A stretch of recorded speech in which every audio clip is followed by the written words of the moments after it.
안녕하세요. 수서동행교회 정남 목사입니다. 오늘도 이렇게 하나님의 말씀을 함께 먹고 마시는 귀하고 복된 자리 가운데 나오신 여러분 주님의 이름으로 축복합니다. 오늘도 저희가 레위기의 말씀을 함께 보아갈 텐데요. 하나님께서 이 말씀을 통해서 저희를 거룩의 자리로 거룩한 삶으로의 그 부름의 자리로 저희를 다시 한번 이끄시고 계시는 줄로 믿습니다. 이 레위기의 말씀이 우리를 주님을 닮아 나아가는데 하나님의 주신 그 법도를 따라 살아가고자 하는 소원을 더욱더 우리의 마음 가운데 불러일으키는 귀하고 복된 말씀으로 사용되어지기를 바랍니다. 우리 이 시간 함께 기도하면서요, 오늘도 우리에게 주신 말씀의 자리 가운데 우리 함께 손잡고 나아가도록 하겠습니다. 기도하겠습니다. 하나님, 오늘도 주님의 말씀 앞에 저희를 세워주셔서 감사합니다. 이 말씀이 저희를 살리며 또 깨우는 말씀 될 수 있도록 주님 은혜 허락하여 주시옵소서. 하나님께서 붙드시며 이끄시는 대로 이 말씀이 저희들의 발걸음을 붙들고 인도해 갈 줄로 믿습니다. 하나님, 오늘도 이 말씀 가운데 함께 동행하여 주실 것을 믿으며 우리 주 예수 그리스도의 이름으로 기도드립니다. 아멘. 네, 오늘 우리에게 주시는 하나님의 말씀은요, 레위기 18장 24절에서 30절까지의 말씀입니다. 레위기 18장 24절에서 30절까지의 말씀입니다. 제가 봉독하도록 하겠습니다. 위에서 말한 것 가운데 어느 하나라도 저지르면 이것은 너희가 스스로를 더럽히는 일이니 그런 일이 없도록 하여라. 내가 너희 앞에서 쫓아낼 민족들이 바로 그런 짓들을 하다가 스스로 자신을 더럽혔다. 따라서 그들이 사는 땅까지 더럽게 되었다. 그러므로 나는 그 악한 땅을 벌하였고 그 땅은 그 거주자들을 토해내게 되었다. 너희는 모두 내가 세운 규례와 내가 명한 법도를 잘 지켜서 온갖 역겨운 짓 가운데 어느 하나라도 범하지 않도록 하여라. 본토 사람이나 너희와 함께 사는 외국 사람이나 다 마찬가지이다. 너희보다 앞서 그 땅에서 살던 사람들은 이 역겨운 모든 짓을 하여 그 땅을 더럽히고 말았다. 너희가 그 땅을 더럽히면 마치 너희보다 앞서 그 땅에 살던 민족을 그 땅이 토해냈듯이 너희를 토해낼 것이다. 누구든지 위에서 말한 역겨운 짓 가운데 어느 하나라도 범하면 백성은 그런 짓을 한 그 사람과는 관계를 끊어야 한다. 그러므로 너희는 내가 지키라고 한 것을 꼭 지켜서 너희보다 앞서 그곳에 살던 사람들이 저지른 역겨운 풍습 가운데 어느 하나라도 따라가는 일이 없도록 하여라. 그런 짓들을 하여 너희가 스스로를 더럽히는 일이 없도록 하여라. 내가 주 너희의 하나님이다. 아멘. 하나님께서는 오늘 이 말씀을 통해서 가나안 땅 가운데 있는 그 모든 민족들을 그 땅 가운데서 쫓아내시는 이유가 무엇인지 분명히 말씀하여 주고 계십니다. 가나안 땅에 있는 민족들이 하나님 보시기에 역겨운 도덕적 죄를 짓고 살았기 때문이라는 것이 그 이유이지요. 그런데 여기서 한 가지 좀 질문이 생깁니다. 그건 무엇이냐면 이 가나안 민족들, 이 가나안 이방 민족들은 하나님과 언약 관계가 아니지 않았습니까? 그런데 이들을 하나님께서 자신의 그 도덕적인 기준으로 이렇게 죄를 묻는 것이 타당한 것인가 하는 것입니다. 이스라엘 백성들이야 하나님과 언약 관계를 맺었습니다. 그래서 이제 그들은 하나님의 법을 따라 사는 백성들 되기로 선택하지 않았습니까? 그런 하나님과의 언약 관계 속에서 이제 하나님은 이스라엘의 하나님이 되었고, 그리고 이스라엘은 하나님의 백성이 되었습니다. 그런 언약 관계가 되었습니다. 그러나 가나안 민족은, 이 이방 민족들은 하나님과 그런 관계가 아니었어요. 그렇게 하나님을 모르는 이 가나안 민족들에게 하나님 자신의 그 도덕적 기준으로 죄를 묻는 것이 이게 올바른 일인가? 이게 공의로운 일인가? 라는 것입니다. 이와 같은 사실 질문에 로마서 1장은 이미 이렇게 이야기를 하고 있습니다. 19절에서 20절의 말씀입니다. 하나님을 알만한 일이 사람에게 환히 드러나 있습니다. 하나님께서 그것을 환히 드러내 주셨습니다. 이 세상 창조 때로부터 하나님의 보이지 않는 속성, 곧 그분의 영원하신 능력과 신성은 사람이 그 지으신 만물을 보고서 깨닫게 되어 있습니다. 그러므로 사람들은 핑계를 댈 수가 없습니다.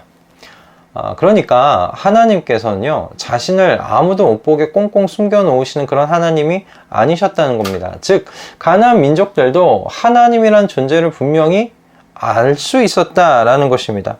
하나님께서 지으신 만물을 보면서 사람들은 하나님의 존재를 깨달을 수 있었어요. 하나님께서 그렇게 가능성을 열어두셨다는 겁니다.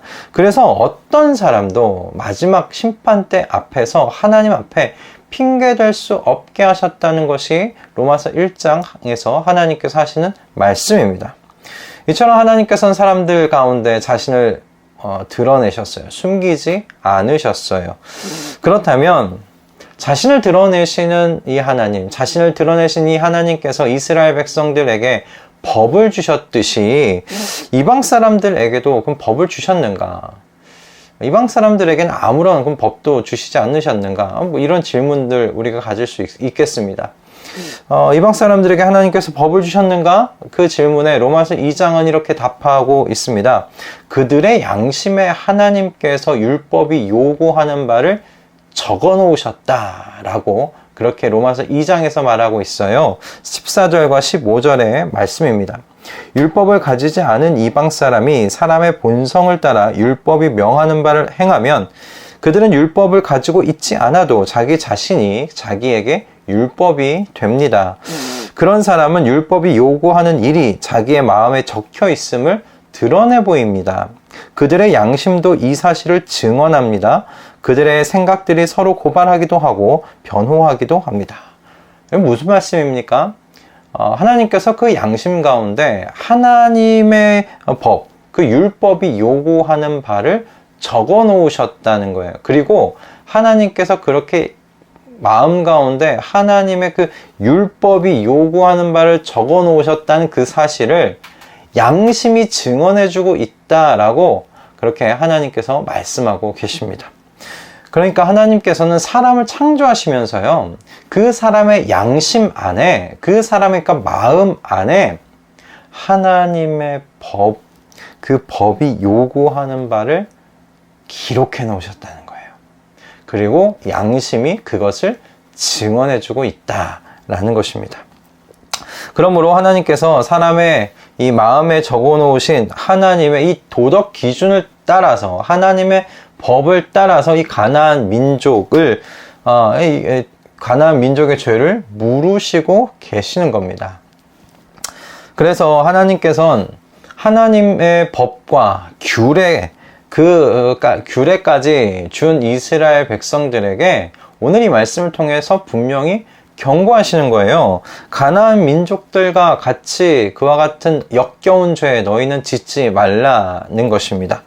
아무리 이스라엘이라고 하여도 그들과 똑같이 죄를 지어서 그 땅을 더럽히면 가나안 민족이 그 땅에서 쫓겨났던 것과 같이 너희도 쫓겨날 것이라고 하나님께서 28절의 말씀에서 이스라엘 백성들에게 이야기하시는 겁니다.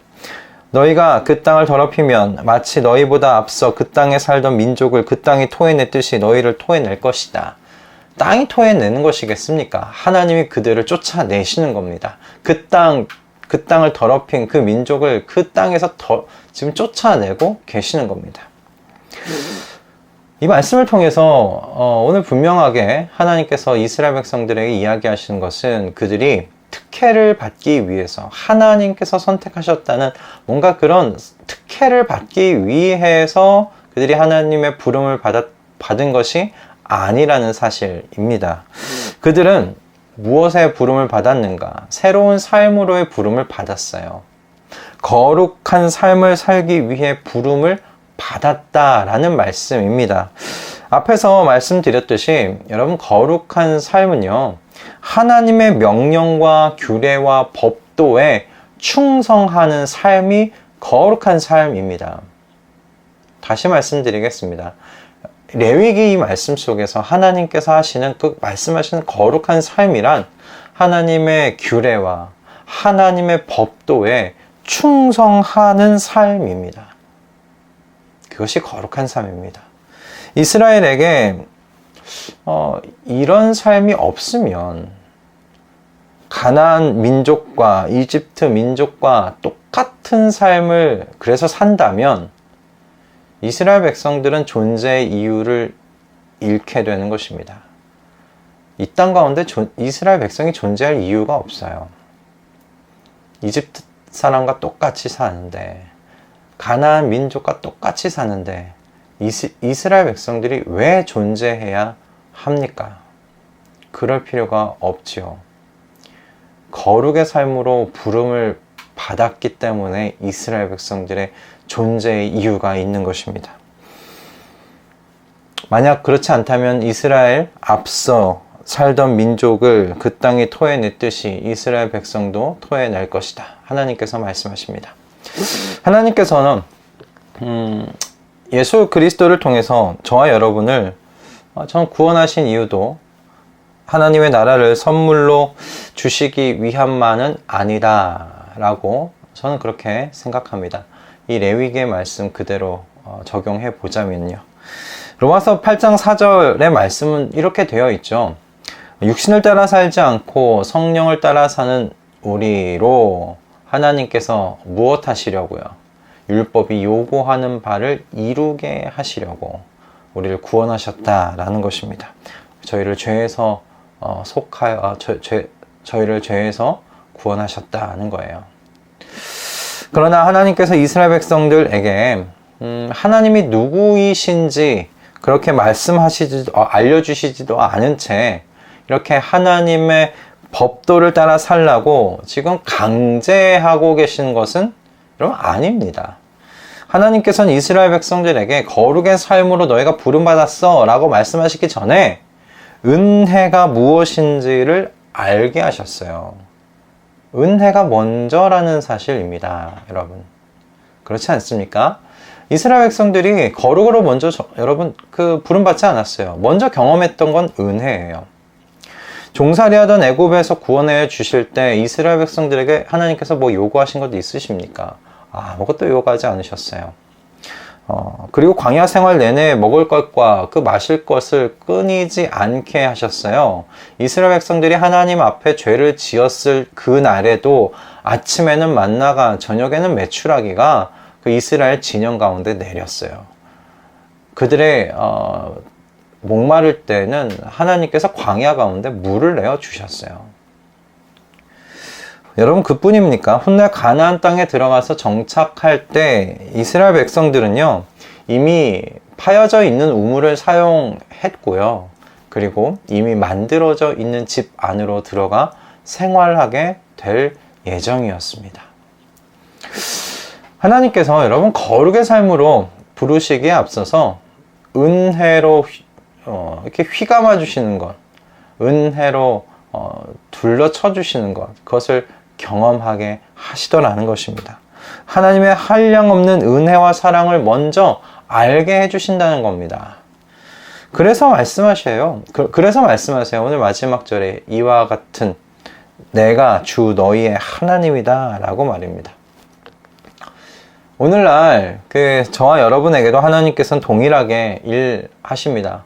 저와 여러분을 거룩의 삶으로 부르시기에 앞서서요, 저와 여러분에게 하나님께서는 하나님의 지극하신 사랑과 은혜가 무엇인지를 먼저 체험하게 하십니다. 그리스도 안에 있는 하나님의 지극한 사랑과 은혜 경험하게 하신다는 말씀입니다. 그래서 모든 성도들에게 사도 바울과 같은 하나님에 대한 확신을 갖게 합니다.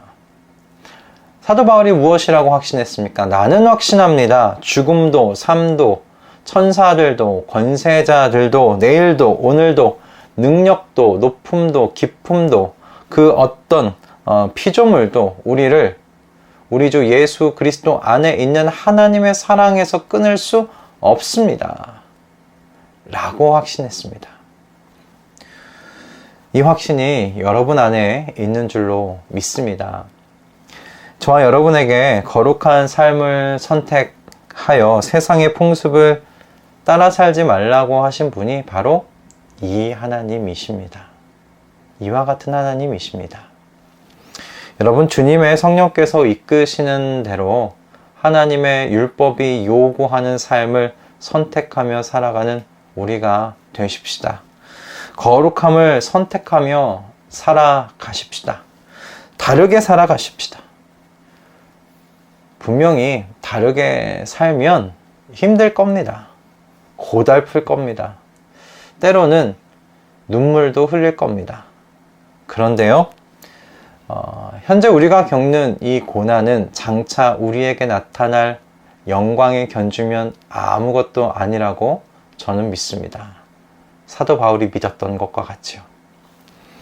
우리에게 약속된 여러분이 하나님 나라의 영광을 바라보며 우리 모두 하나님의 명령과 여러분 규례에 충성하면서 사는 우리 모든 일생이 되실 수 있기를 주님의 이름으로 축복합니다. 기도하겠습니다. 하나님, 오늘도 우리에게 귀한 말씀을 허락하여 주셔서 감사합니다. 이 말씀을 통해서 주님께서 우리를 하나님의 율례와 법도를 따라 사는 삶으로 부르셨다는 것을 다시 한번 우리 생각해 보았습니다. 하나님, 그것이 거룩한 삶입니다. 그것이 이 세상 속에서 구별되어 사는 삶입니다. 주님, 이 삶을 우리가 살아갈 수 있도록 은혜 허락하여 주시옵소서. 육신을 따라 살지 않게 하시고 성령을 따라 삶으로 하나님께서 주신 그 율법, 그 법도가 우리에게 요구하는 바를 다 이루면서 살아갈 수 있도록 그렇게 주님을 기쁘시게 해드리면서 사는 우리 모두가 되어지도록 인도하여 주시옵소서. 오늘도 이와 같은 삶의 자리로 주께서 이끌어 가 주실 것을 믿사오며 우리를 도와주실 줄을 믿사오며 우리 주 예수 그리스도의 이름으로 기도드립니다. 아멘. 할렐루야. 오늘도 주님께서 우리에게 다 은혜로운 말씀 허락하여 주셨습니다. 여러분, 거룩하게 산다는 것, 거룩으로 부름받았다는 것, 이거 너무나 가슴 뛰는 일이라고 저는 생각합니다. 하나님의 율례와 법도 그것을 사랑하게끔 되는 것도 참 새로운 피조물의 어떤 가지는 특권 아닐까요? 저는 그게 특권이라는 생각이 들어요. 여러분, 다르게 살아가 보십시다. 그 다르게 사는 삶 가운데 하나님께서 약속하신 풍성한 삶이 있고요. 그리고 그 삶을 통해서 우리 이미 약속된 하나님 나라의 영광을 이 땅에서 맛보게 될 줄로 믿습니다. 여러분, 힘들 겁니다. 다르게 산다는 건 손가락질 당하는 뭐 그런 행동일 수 있고 그런 삶일 수 있습니다. 그러나 분명히 저도 믿습니다. 현재 우리가 겪는 이 고난은 장차 우리에게 나타날 영광에 견주면 아무것도 아니라고 생각합니다. 여러분, 그렇게 하나님 나라 영광을 바라보며 오늘도 거룩한 삶을 선택하며 살아가는 우리 모든 말씀동인 식구들 다 되실 수 있기를 바라고요. 우리는 내일 아침에 또 레위기에 이어지는 말씀을 통해서 이 자리 가운데서 만나도록 하겠습니다. 여러분, 사랑하고 축복합니다. 내일 뵙겠습니다.